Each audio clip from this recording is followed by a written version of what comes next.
do Instituto de Cultura Espírita do Brasil e está nos falando sobre a obsessão. Sérgio, um problema de obsessão pode levar alguém a adoecer fisicamente ou mentalmente? Infelizmente pode, Yasmin. Se esse processo de identificação fluídica, que é o que acontece na obsessão nos estágios mais adiantados, se intensificar sobremaneira e em longo tempo, pode levar realmente a esses processos mais físicos mesmo, até mesmo de moléstias, sejam mentais, sejam mesmo físicas. Por quê? Nessa identificação fluídica, o que vai acontecer? O perispírito da pessoa alvejada pelo espírito malfeitor estará saturado desses fluidos malfazejos que são resultados dessa presença desequilibrada próxima a ela. E essa identificação foi se intensificando e foi permanecendo durante longo tempo. O que acontece? O nosso perispírito, desde o momento da concepção, tem uma relação intramolecular com o nosso corpo físico. Se o nosso perispírito ficar saturado de fluidos malfazejos, malsãos, devido a essa intensidade, a esse prolongamento, pode haver uma somatização. A ciência psicossomática já está começando a desenhar esses processos. E não chegaram à profundidade do alcance da doutrina espírita, mas já está plenamente comprovado, por exemplo, que os estados psicoemocionais interferem na atuação do sistema imunológico. Por exemplo, só para exemplificar. Isso acontece justamente por essa interferência desse elemento semimaterial que é o nosso perispírito. Tem uma ligação intramolecular com o corpo físico. Se eu saturo de fluidos malsãos, com essa intensidade, com esse prolongamento dessa má influência, vai afetar o funcionamento também do nosso corpo físico. Então, a influência obsessora, pertinaz, de longo tempo, sem cuidado, sem uma ação que tente impor um obstáculo a essa atuação, pode levar realmente a problemas físicos, a doenças, a moléstias. Agora, Sérgio, é possível identificar quando é um problema tão somente físico, orgânico, e quando é um problema que há uma associação obsessiva? Perfeitamente. É preciso, por isso, que nós sempre recomendamos que as pessoas nunca, jamais, dispensem a atuação de um profissional da área clínica. Tem que ter cuidado também, qualquer coisa que sintamos. Tem espíritas assim que são um pouco paranoicos com obsessão, né? Qualquer coisa, olha aqui, minhas pernas estão arrepiando, é obsessão. Não é bem assim. A gente tem que ter certa cautela, muitas coisas têm um fundo meramente orgânico e aí é a atuação do clínico que vai resolver. Agora, realmente, quando há uma situação mais psicológica, mais emocional, intensa, perturbadora, que causa alteração do humor, irritabilidade, impaciência, a gente já tem realmente uma suspeita boa de processo obsessivo. Agora, Sérgio, objetos materiais tipo amuletos, cruzes, isso afasta esses espíritos obsessores? Não, de maneira nenhuma, de maneira nenhuma. A única coisa que realmente interfere no processo de atração ou de repulsão desses maus fluidos e da presença desses espíritos em desequilíbrio é o nosso pensamento, é o nosso sentimento.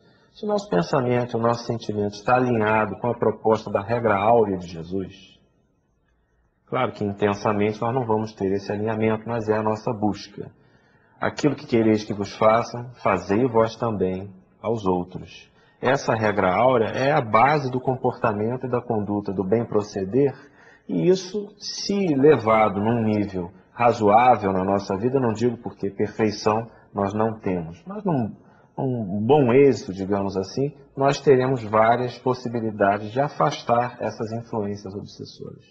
Agora, Sérgio, uma pessoa que tenha sido da família, que tenha desencarnado, ela pode exercer uma influência negativa? Porque Kardec fala que espíritos que não são propriamente maus podem se tornar espíritos obsessores. Tem alguma característica, por exemplo, os orgulhosos.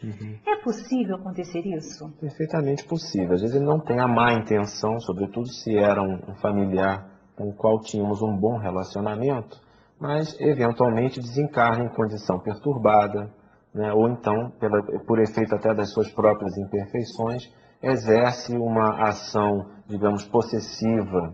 Né? Não há necessariamente uma má intenção, ele não quer prejudicar-nos nessa ação. Mas a sua simples presença desequilibrada já afeta realmente negativamente. Então isso pode acontecer sim. Sérgio, muitos familiares nossos amores, pessoas com quem nós convivemos, podem estar com influência obsessiva, mas não quererem frequentar uma casa espírita, não acreditarem no valor da prece. É muito comum. É possível nós auxiliarmos essas pessoas? Sempre é possível. Primeiramente com a nossa conduta, com a nossa maneira de agir, buscando sensibilizar, buscando trazê-los para o nosso lado, vamos dizer assim, né?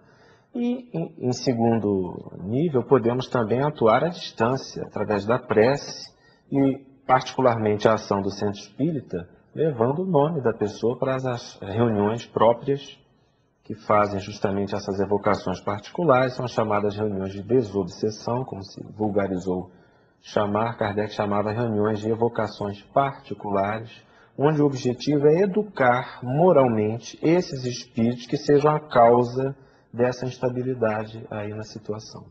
Muitas vezes, as pessoas não sentem em si mesmas os sintomas da obsessão, mas elas estão com a vida toda conturbada. Parece que tudo aquilo que elas fazem não dá certo. Acabam com problemas no trabalho, problemas na rua, discussões múltiplas. Isso pode ser um sintoma de obsessão? Pode.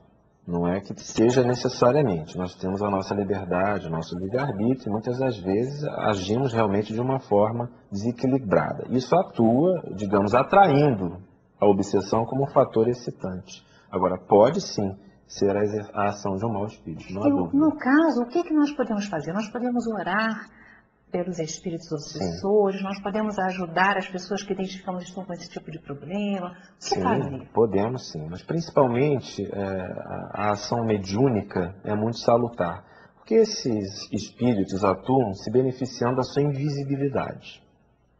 Com a mediunidade, eles são obrigados a se apresentar. Então a pessoa passa a conhecer com o que está lidando. Pode ser o próprio médium, pode ser uma pessoa simplesmente que não seja portadora da faculdade, mas que esteja sendo influenciada por um espírito malfeitor.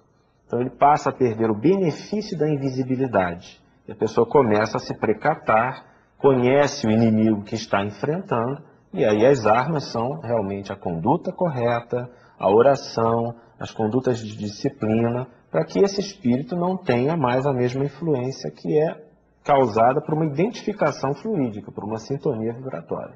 Agora, Sérgio, é o seguinte, como é que ocorrem as reuniões de desobsessão? Como é que esses espíritos são tratados nessas reuniões?